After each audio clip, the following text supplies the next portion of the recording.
Hi மக்களே, welcome back to my channel. மக்களே, ஒரு நிமிடம் யோசிச்சு பாருங்க.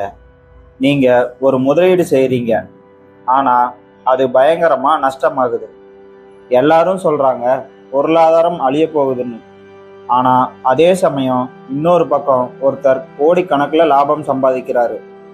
ஏன் இந்த வித்தியாசம்? நம்மள பல பேர் நினைக்கிறோம் பணம்ங்கிறது வெறும் கணக்கு வழக்கு தான்னு. ஆனால் உண்மை அது கிடையாது. நாம் எதை நம்புகிறோம், உலகம் எப்படி இயங்குதுன்னு நாமளா ஒரு கற்பனை வச்சுருக்கோம். அதுதான் நம்ம பணத்தோட தலையெழுத்தையே முடிவு பண்ணுது. இன்னைக்கு த சைக்காலஜி ஆஃப் மணி புத்தகத்தோட மிக முக்கியமான ஒரு அத்தியாயத்தை பற்றின பார்க்க போகிறோம். அந்த அத்தியாயம் என்னன்னா, எல்லாவற்றையும் நீங்கள் நம்பும்போது, அதாவது when you all believe anything. ஏன் அறிவுள்ள மனிதர்கள் கூட பண விஷயத்துல முட்டாள்தனமா முடிவுகளை எடுக்கிறாங்க? ஏன் நம்ம ஒரு விஷயத்த அது உண்மையா இல்லையான்னு தெரியாமலேயே நம்புறோம்? இதை மட்டும் நீங்க புரிஞ்சுக்கிட்டீங்கன்னா மார்க்கெட்ல மற்றவங்க பயப்படும் போது நீங்க தெளிவா இருப்பீங்க. இந்த வீடியோவோட கடைசியில இந்த நம்பிக்கை உங்களை எப்படி ஏமாத்துது அப்படின்னு ஒரு அதிர்ச்சியான உண்மையை சொல்ல போறேன். வீடியோவை ஸ்கிப் பண்ணாம பாருங்க. அதுக்கு முன்னாடி நம்ம சேனலை யாராவது சப்ஸ்கிரைப் பண்ணாமல் பார்த்துக்கிட்டு இருந்தீங்கன்னா மறக்காமல் சப்ஸ்கிரைப் பண்ணிக்கோங்க.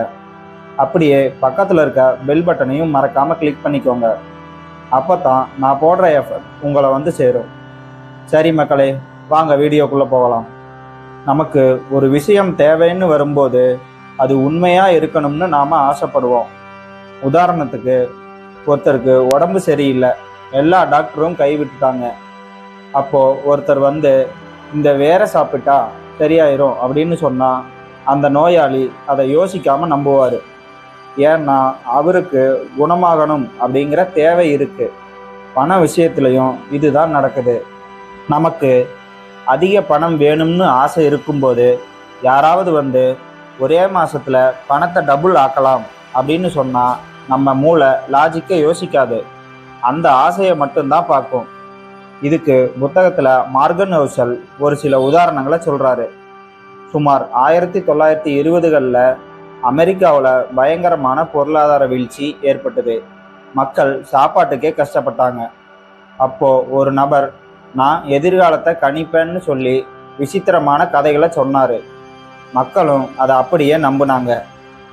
ஏன்னா அந்த கஷ்டமான சூழலில் அவங்களுக்கு ஒரு நம்பிக்கை தேவைப்பட்டுச்சு. நாம் ஏன் கதைகளை நம்புகிறோம்னு தெரியுமா? ஏன்னா உலகம் ரொம்ப சிக்கலானது, ஆனால் நம்ம மூளைக்கு எல்லாம் எளிமையாக இருக்கணும். அதனால் நாமளாக ஒரு கதையை உருவாக்கிக்கிறோம். முதலீடு உலகம். பங்குச்சந்தையில் ஒரு கம்பெனி விலை ஏறுதுன்னா உடனே நிபுணர்கள் டிவியில் வந்து அதுக்கு 10 காரணம் சொல்லுவாங்க. ஆனால் உண்மை என்னன்னா, அந்த விலை ஏறுறதுக்கு பல கோடி காரணங்கள் இருக்கலாம். ஆனால் நாம் ஒரு எளிமையான கதையை நம்ப விரும்புகிறோம். ஓ, இந்த நியூஸ் வந்ததால தான் ஏறுதா அப்படின்னு நம்மளை நாமளே சமாதானப்படுத்திக்கிறோம். மக்களுக்கு புள்ளி விவரங்களை விட கதைகள் தான் பிடிக்கும். ஒரு பிஸ்னஸ்மேன் எப்படி ஜெயிச்சாருன்னு கேட்டால் அவர் கடின உழைப்பாளின்னு சொன்னால் நமக்கு பிடிக்கும். ஆனால் அதில் அதிர்ஷ்டம் எவ்வளவு முக்கிய பங்கு வகிச்சதுன்னு சொன்னால் நமக்கு பிடிக்காது.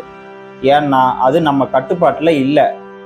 அந்த அத்தியாயத்தில் இன்னொரு முக்கியமான விஷயம் இருக்கு. நாம் எதை அதிகமாக விரும்புகிறோமோ அதை பற்றின பொய்களை நம்புறதுக்கு நம்ம தயாராக இருக்கோம்.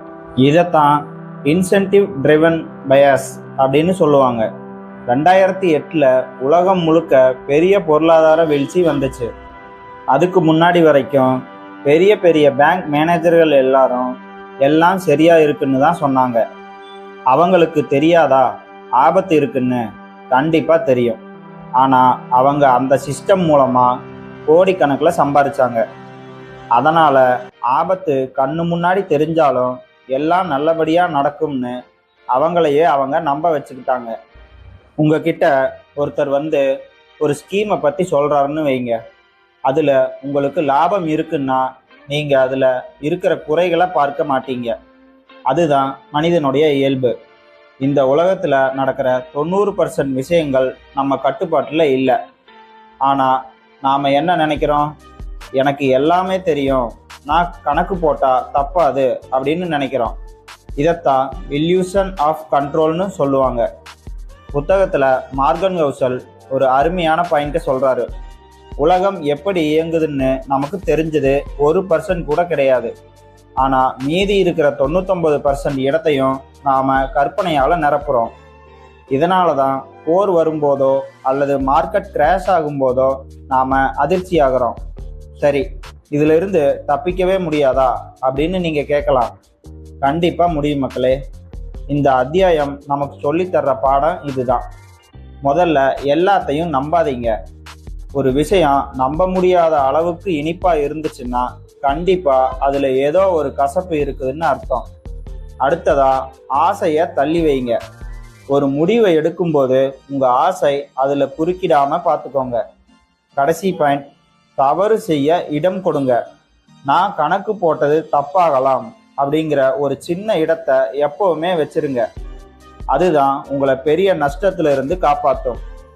பணம்ங்கிறது வெறும் எண்கள் கிடையாது, அது உங்களோட உணர்வுகள் சம்பந்தப்பட்டது மக்களே. அடுத்த வீடியோவில் இந்த புத்தகத்தோட அடுத்த அத்தியாயத்தை பற்றி பார்ப்போம். இந்த வீடியோ உங்களுக்கு பிடிச்சிருந்தா மறக்காம லைக் பண்ணுங்க, ஷேர் பண்ணுங்க, மறக்காம நம்ம சேனலுக்கு சப்ஸ்கிரைப் பண்ணுங்க. நன்றி.